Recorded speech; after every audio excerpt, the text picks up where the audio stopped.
ನೀವು ಕೇಳಿದಂತಹ craziest demand ಯಾವುದು?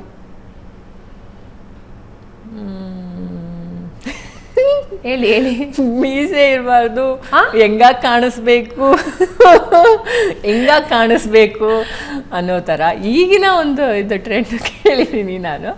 ಗಡ್ಡ ಇರಬೇಕು ಹಾಗೆ ಹೀಗೆ ಅಂತ ಒಂದು ಟ್ರೆಂಡಲ್ಲಿ ಇರುತ್ತಿತ್ತಲ್ವ, ಫುಲ್ ಹೆಂಗಾಗಿರಬೇಕು ಆ ಥರದ್ದು. ಆಮೇಲೆ ಕೇಳಿದ್ದೀನಿ ಎಜುಕೇಷನ್ ವೈಸ್ ಡಿಮಾಂಡ್ ಇದ್ದಿದ್ದು, ಮತ್ತು ಮನೆ ಕಡೆ ಡಿಮಾಂಡ್, ಆಸ್ತಿ ಮನೆ ಇರಬೇಕು ಅನ್ನೋದು, ಅತ್ತೆ ಮಾವ ಇರಬಾರ್ದು ಅನ್ನೋದು. ನನಗೆ ನನ್ನ ಫ್ರೆಂಡಿನ ರಿಲೇಟಿವ್ ಆ ಹುಡುಗಿದು ಅಷ್ಟು ಲೆವೆಲಿನ ಡಿಮಾಂಡ್ ಅಂತೆ, ಅತ್ತೆ ಮಾವ ಇರಬಾರ್ದು. ಏನು ಮಾಡ್ಬೇಕು ಹಂಗಾರೆ ಅತ್ತೆ ಮಾವ ಬದುಕಿದ್ರೆ?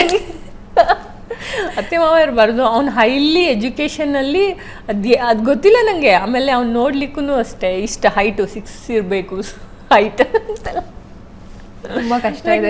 ನಾನು ನನ್ನ ಫ್ರೆಂಡು ನಕ್ಕೊಳಕ್ಕೋ ಏನಕ್ಕೆ ಅಂತ ಹೇಳಿ ಅದೆಲ್ಲ ತುಂಬ ಕ್ರೇಜಿನೆಸ್ಸು. ಹೌದು, ಹಂಗೆ ಹುಡುಗರು ಕೇಳಿದ್ದನ್ನು ನಾನು ಆ ಥರ ಡಿಮ್ಯಾಂಡ್ ಮಾಡಿದ್ದನ್ನು ನಾನು ನೋಡಿದ್ದೀನಿ. ಹುಡುಗರು ಏನು ಡಿಮ್ಯಾಂಡ್ ಮಾಡಿರೋ? ಚಂದದ ಬಗ್ಗೆ. ನನ್ನ ಅಮ್ಮನ ಕಝಿನು ಅವರು ಈಗ ಆಯ್ತು ಅನ್ಸುತ್ತೆ, ತುಂಬ ಏಜ್ ಆದರು. ಅವಾಗ ಅವರು ತುಂಬ ಎಜುಕೇಟೆಡ್, ವೆಲ್ ಎಜುಕೇಟೆಡ್, MA ಮತ್ತು MPEd ಏನೋ ಮಾಡಿದ್ರು ಅವರು. ಅವಾಗ ನಾವು ಹಿರಿಯಣ್ಣ ಮಾವ ಅಂತ ಕರೆಯೋದವ್ರಿಗೆ. ಅವ್ರು ಹೇಳಿದ್ರು ಹೆಂಗಿರ್ಬೇಕು, ಚಂದ. ಅವರು ಆಲ್ಮೋಸ್ಟ್ ಒಂದು 100 ಹುಡುಗಿ ಮೇಲೆ ನೋಡಿದ್ದಾರೆ ಅವರ ಕಾಲದಲ್ಲಿ. ಎಜುಕೇಷನ್ ಅವರು ಮಾಡಿರೋ ಕಾಲದಲ್ಲಿ ಎಜುಕೇಟೆಡ್ ಹುಡುಗಿಯರು ತುಂಬ ಚಂದ ಇರಬೇಕು, ಮನೆ ಕಡೆ ಆಸ್ತಿ ಇರಬೇಕು. ಅವ್ರ ಮದುವೆನೇ ಆಗಲಿಲ್ಲ. ಹೌದಾ? ಹಾಂ, ಈಸ್ ಅರೌಂಡ್ 70 ಮೇಬಿ. ಅವಾಗ ನಾನು ಸ್ವಲ್ಪ ಕಾಂಪ್ರಮೈಸ್ ಮಾಡ್ಕೊಂಡಿದ್ರೆ ಚೆನ್ನಾಗಿರ್ತಿತ್ತು ಅಂತ ಈಗ ಹೇಳ್ತಾರ? ಅಯ್ಯೋ, ಅವರು ಆಲ್ಮೋಸ್ಟ್ ನನ್ನ ಪ್ರಕಾರ ಒಂದು 50 ತನಕ ಹುಡುಗಿ ಹುಡುಕಿದ್ದಾರೆ. ಹೌದಾ? 50 ತನಕ? ನಾವು ನಗ್ತಾ ಇದ್ದೀರಿ, ಹಿರಿಯಣ್ಣ ಮಾವಂಗೆ ಹುಡುಗಿ ಸಿಕ್ಕಿದ್ರಾ ಅಂತೇಳಿ. ಅಯ್ಯೋ, ಸುಪ್ರೀತಾ ಗಂಡನ್ ಬಿಟ್ಟು ತವ್ರ ಮನೆಗೆ ಬಂದು ಕೂರೋಂಥದ್ದು. ಕಾವೇರಿ ಪದೇ ಪದೇ ಹೀಯಾಳಿಸ್ತಾಳೆ, ನಿನ್ನ ಜೀವನನೇ ಸರಿ ಮಾಡ್ಕೊಂಡಿಲ್ಲ, ನನಗೇನು ಹೇಳದ್ ನೀನು ಅಂತ. ಇಂಥ ಉದಾಹರಣೆಗಳು ಇವತ್ತಿನ ಸಮಾಜದಲ್ಲೂ ಇದೆ. ಏನು ಹೇಳ್ತೀರಾ? ಅದೇನೆ ನಾನು ಈಗ ನಾವು ಮೇಯ್ನು ಒಬ್ಬಳು ನೋವಿದ್ದಾಳೆ ಅಂದರೆ ಇರ್ಬೋದು. ಈಗ ಏನೋ ಪ್ರಾಬ್ಲಮ್ ಆಗಿರುತ್ತೆ, ಏನೋ ಆಗಿರುತ್ತೆ, ಓಕೆ, ಇವಳದ್ದೇ ಒಂದು ಹಠನೂ ಇರ್ಬೋದು.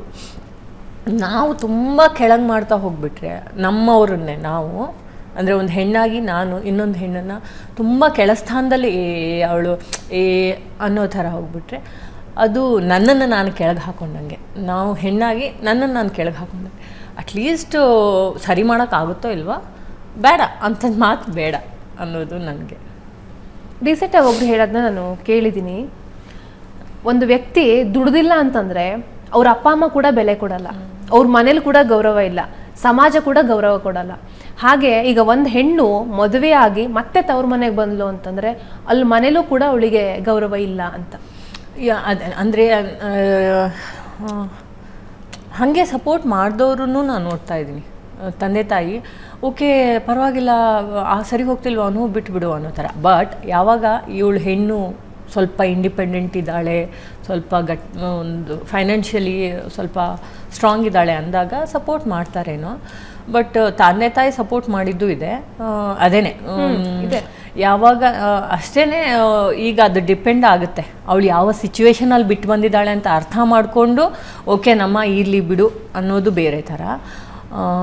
ರಿಯಲ್ಲಾಗಿ ಅವಳೇ ಪ್ರಾಬ್ಲಮ್, ಆ್ಯಕ್ಚುಲಿ ಮೇನ್ ಥಿಂಗ್ ಅವಳ ಪ್ರಾಬ್ಲಮ್ ಇದ್ದು ಇವ್ರು ಸಪೋರ್ಟ್ ಮಾಡಿದ್ರೆ ಅದು ರಿಯಲಿ ರಾಂಗ್ ಅಲ್ಲ, ರಾಂಗ್ ಆಗುತ್ತೆ. ಬಟ್ ಇಲ್ಲ, ಅವಳು ತುಂಬ ನೋವು ಅನುಭವಿಸಿದ್ದಾಳೆ, ತುಂಬ ಸಂಕಟ ಅನುಭವಿಸಿದ್ದಾಳೆ, ಆಗ್ತಾನೇ ಇಲ್ಲ ಅಂತ ಅಂದಾಗ ಅವರು ಇಂಟರ್ಫ್ಯೂರ್ ಆಗಲೇಬೇಕು, ತಂದೆ ತಾಯಿ ನಿಲ್ಲೇಬೇಕು, ಸ್ಟ್ಯಾಂಡ್ ಆಗಲೇಬೇಕು. ಮತ್ತು ಯಾರು ಫ್ಯಾಮಿಲಿ ಸ್ಟ್ಯಾಂಡ್ ಆಗಿಲ್ಲ ಅಂದರೆ ಇನ್ಯಾರು ಸ್ಟ್ಯಾಂಡ್ ಆಗ್ತಾರೆ ಅವರಿಗೋಸ್ಕರ? ಆವಾಗಲೇ ತುಂಬ ಅನುಭವಿಸೋದಕ್ಕೆ ಹೆಣ್ಮಕ್ಳನ್ನ ಅಥವಾ ಗಂಡು ಮಕ್ಕಳನ್ನ ತುಂಬ ಅನುಭವಿಸೋಕೆ ಬಿಡೋದಕ್ಕಿಂತ ಇಲ್ಲ ನಾವು ನಿಲ್ತೀವಿ ನಿನ್ನ ಜೊತೆ ಅನ್ನೋದು ದೊಡ್ಡ ವಿಷಯನೇ.